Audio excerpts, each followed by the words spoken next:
Donc j'ai ça. Donc je vais changer le feutre. Apparemment mon feutre me pose problème. Ok. Nous avons ça. Et là nous avons l'axe de force, N, comme force. Et l'autre c'est l'axe de déformation, delta. La déformation ou l'allongement, les raccourcissements, ça dépend du cas. Alors, on sait que la déformation est déterminée selon la loi de Hooke et bien sûr telle qu'on a appris. Cette déformation delta L, l'allongement ou le raccourcissement, n'est rien d'autre que l'effort normal, enfin la longueur sur EA. C'est quelque chose comme ça. N, L sur... Donc la déformation que nous allons prendre ici, c'est que ici nous sommes à 0, nous appliquons une charge N. Si nous appliquons une charge N, là c'est l'axe de N bien sûr, je peux écrire NI, mais seulement si nous appliquons une charge N, cet axe c'est l'axe de N. Alors si nous appliquons une charge N ici, à cette charge correspond une déformation. À cette charge correspond une déformation. Donc je me dis, je suis là, cette charge, j'ai une déformation qui est N, L sur EA. Cette charge correspond à une déformation. Alors, vous allez voir que nous avons notre droite qui est là et nous avons notre zone qui doit exprimer l'énergie des déformations. Alors, là, je peux dire, ici nous avons le point, là c'est l'origine, là nous avons le point A, là nous avons le point B. Et pour déterminer cette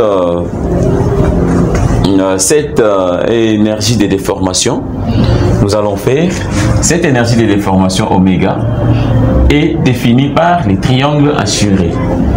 Et cette énergie de déformation ne sera rien d'autre que la surface délimitée par le lettre OAB. C'est ça qui sera notre énergie de déformation. Parce que l'énergie ici est définie par la valeur de N et la valeur de la déformation due à N. Alors, pour trouver maintenant la surface OAB, nous aurons, c'est un triangle, je crois. Je sais bien que pour un triangle, la surface, c'est la base par la hauteur divisée par 2. Donc, j'aurai comme base, c'est ça la base, N, L sur EA. Multiplié par la hauteur, notre hauteur du triangle c'est N, et puis divisé par 2. Et là, j'aurai l'énergie de déformation qui sera N carré L sur 2AE. Et là, nous avons notre formule pour déterminer l'énergie de déformation à la traction et à la compression. Alors, avec W, c'est l'énergie de déformation bien sûr, N, c'est l'effort normal, L, c'est la longueur de la pièce, A, la section transversale de cette pièce, et le module d'élasticité longitudinale du matériau qui compose notre pièce en question. Donc là, nous avons la formule de l'énergie de déformation. Donc je crois on aura à exploiter aussi, à découvrir aussi cette même formule, mais seulement lorsque nous serons par exemple à la flexion, lorsque nous serons à la torsion, vous allez voir la variabilité de cette formule de l'énergie de déformation. Parce que cette énergie de déformation dépend aussi de la sollicitation. Ça ne sera pas la même formule au cisaillement, ça ne sera pas la même formule à la torsion, ça ne sera pas la même formule à la flexion, ainsi de suite.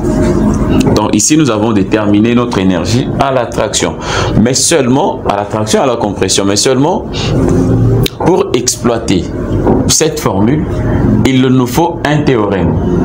On doit énoncer un théorème. Sur base de ce théorème ici, on pourrait être à mesure de déterminer les équations de déformation, bien sûr.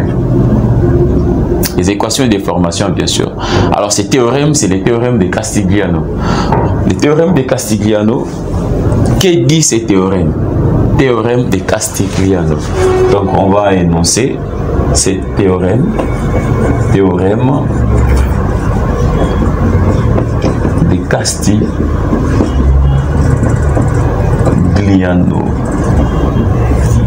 Voilà. Que dit ce théorème de Castigliano? C'est un théorème très important. Très important, surtout lorsqu'on veut calculer les déformations de nos structures. Le théorème de Castigliano peut être utilisé partout. Donc c'est un théorème très important que nous allons utiliser ici, bien sûr à la traction et à la compression. Lorsque nous serons à la flexion aussi, vous allez voir comment est-ce que nous allons utiliser le même théorème. Que dit ce théorème de Castigliano? Vous pouvez écrire, j'ai lu lentement. Ce théorème est extrêmement utile pour trouver le déplacement des corps élastiques sollicités par des charges axiales ou en torsion, en flexion ou par toute combinaison de ce type de charges. Là, c'est le théorème de Castigliano. On nous dit que ce théorème est extrêmement utile pour trouver le déplacement des corps élastiques sollicités par des charges axiales ou en torsion, en flexion ou par toute combinaison de ces types de charges. C'est-à-dire que ce théorème est capable de vous donner la déformation pour chaque type de charge appliquée. Même s'il y a combinaison, donc on peut être à la traction, compression, cisaillement, torsion, flexion, ce théorème sera capable de te donner la déformation sans problème, donc par son utilisation. Même s'il y a combinaison, donc à la flexion composée, à la flexion déviée, donc ces théorèmes, avec ces théorèmes, vous serez capable de déterminer la déformation sans problème. C'est quoi le théorème en question? C'est quoi le théorème? Le théorème est utilisé de plusieurs manières. Le théorème est utilisé de plusieurs manières, mais nous allons aussi l'utiliser aussi selon les cas que nous avons, que nous voulons aussi résoudre. Alors, vous pouvez ajouter la théorie. Selon ces théorèmes, l'équation du déplacement sous les points d'application de la force N et de la forme, c'est-à-dire nous avons un point, le point est là, c'est le point C par exemple, et j'applique une force N, comme ça. Alors, l'équation de déplacement sur ces points ici ne sera rien d'autre que delta N égale, là c'est le déplacement au point N, donc au point C, disons C. Le déplacement au point C, parce que nous sommes là, nous sommes au point C.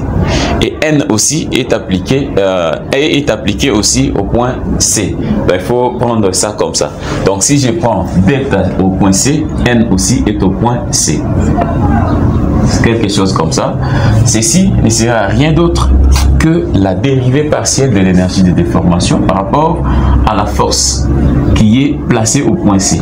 Donc, la dérivée partielle de l'énergie de déformation divisée par rapport à la force qui est placée au point C.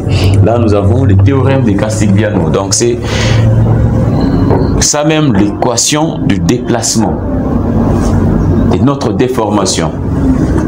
Alors, sur base de ces théorèmes ici, si vous voulez utiliser cette formule, ce théorème bien sûr de Castigliano, vous allez voir qu'il peut y avoir des conditions initiales qui peuvent nous permettre de déterminer certaines inconnues à l'intérieur de nos équations.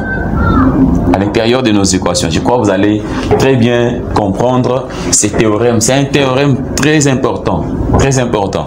Donc, la dérivée partielle de l'énergie de déformation, l'énergie de déformation qui a cette forme, divisée par par rapport, on lit par rapport à la force appliquée N. Et là, nous aurons la déformation du point C. Alors, si le point C est un point rigide, donc un point qui ne se déplace pas, automatiquement la déformation sera nulle. La déformation sera nulle et nous allons annuler cette déformation ici. Et s'il y a les inconnus à l'intérieur de cette équation, ces inconnus seront déterminés en fonction de l'égalité des zéros et on aura une équation. Si nous avons deux points dont la déformée ou la déformation est nulle, ou le déplacement est nul, c'est-à-dire nous aurons deux équations. Trois points qui ne se déplacent pas, nous aurons trois équations à ajouter aux équations d'équilibre. Donc je crois on se comprend très bien. Donc il y a un exercice que nous allons prendre et nous allons essayer un peu de décortiquer ceci et utiliser notre formule ou notre théorème de Menabrea. C'est Castigliano, on n'est pas encore sur Menabrea, on est sur Castigliano et on va voir ce que ceci va nous donner. Alors venez ici, on va résoudre ces problèmes ensemble. Donc c'est exemple d'application.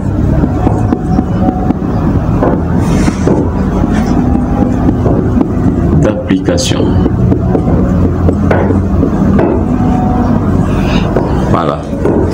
Numéro 1. Vous pouvez écrire. Bon, moi, je lis et vous écrivez. Pour qu'on soit un peu rapide. Je lis. Le système ci-après est composé de 3 barres comme l'indique la figure ci-dessous.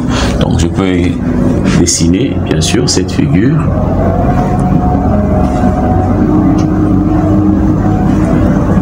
Nous avons ça.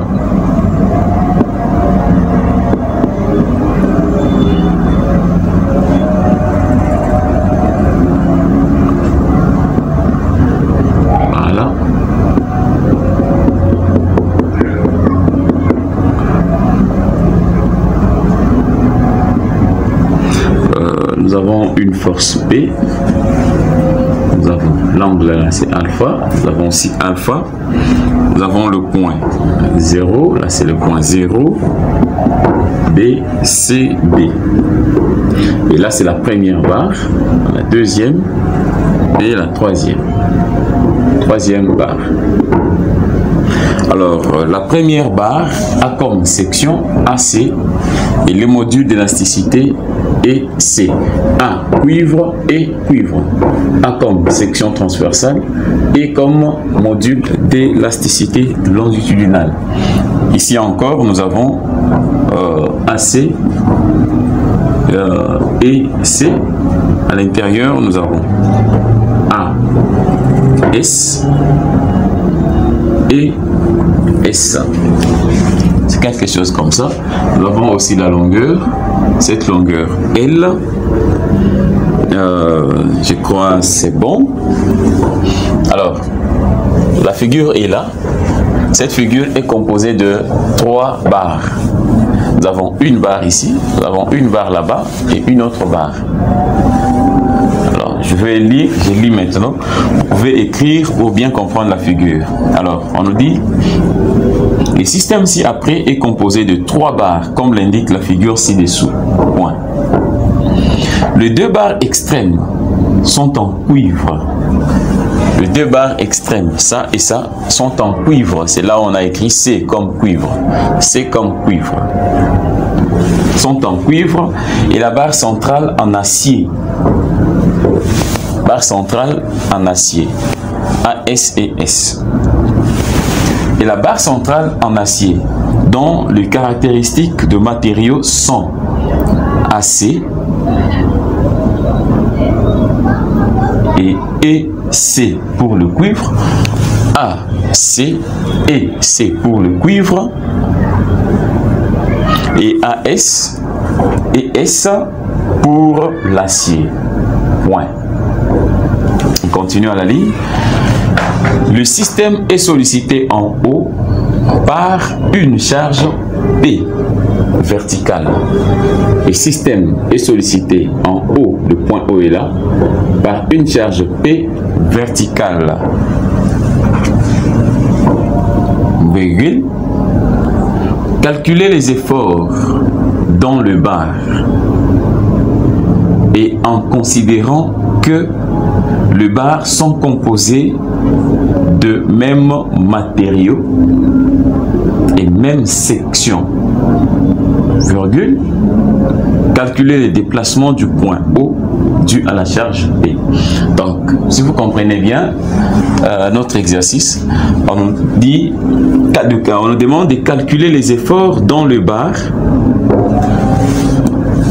considérant que nous avons le cuivre et l'acier. On calcule les efforts dans les barres tels que ça se trouve là-bas. Et ensuite, on vous demande de considérer que les barres ont le même matériau, même section. Calculez maintenant la déformation ou les déplacements du point O dû à la charge P. C'est sûr qu'après l'application de la charge, le point O va se déplacer, va glisser verticalement. On demande de calculer aussi ces déplacements. Comment est-ce que nous allons résoudre ces problèmes? En utilisant la méthode de l'énergie de déformation.